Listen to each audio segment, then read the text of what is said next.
হারিয়ে যাওয়া মানুষটাও থেকে যায়। কে বলেছে মানুষ থেকে যায় না? মানুষ থেকে যায়। ছেড়ে যাওয়া মানুষটাও থেকে যায়, রয়ে যায় কল্পনায়, অনুভবে, আর নয়তো স্মৃতি হয়ে। মানুষ হারিয়ে যেতেই পারে, কারণে অকারণে অথবা বাহানায়, তবু সে থেকে যায় এমনই, কোনো এক ব্যথা হয়ে, কান্না হয়ে, বিষাক্ত অনুভূতি আর স্মৃতি হয়ে। ছেড়ে গেলেই যদি ছাড়া পাওয়া যেত, তবে ভালোবাসার অনুভূতিটা আজ আলাদা হতো। দূর থেকেও ভালোবাসা যায়, হোক না মানুষটা অন্য কারোর। নাইবা পেলাম কাছে, তবু তো সে আছে হৃদয় জুড়ে। কাছে পেতেই হবে, স্পর্শ করতেই হবে, হাত ধরে হাঁটতেই হবে, এমনটা তো কোথাও লেখা নেই। জীবনে এত এত অপ্রয়োজনীয় মানুষ রাখার চেয়ে দু একজন এমন রাখা ভালো, যাদেরকে কিনা খুব দরকারের সময় পাওয়া যাবে।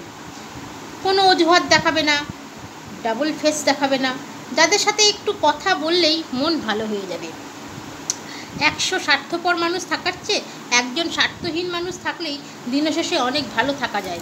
যারা প্রকৃত আপন হবে তারা শত শত ব্যস্ত থাকলেও তোমার খোঁজ নেবে, কিন্তু যারা আপন হওয়ার অভিনয় করবে তারা কোনো কাজ না থাকলেও তারা তোমায় ব্যস্ততা দেখাবে। চোখ পৃথিবীর সব কিছু দেখতে পায়, কিন্তু যখন চোখের মধ্যে কিছু ঢোকে তখন দেখতে পায় না। ঠিক সেইভাবেই মানুষ অন্যের সব রকম দোষ দেখতে পায়, কিন্তু নিজের দোষ কখনোই দেখতে পারে না। মানুষের মতো চেহারা হলে মানুষ হওয়া যায় না।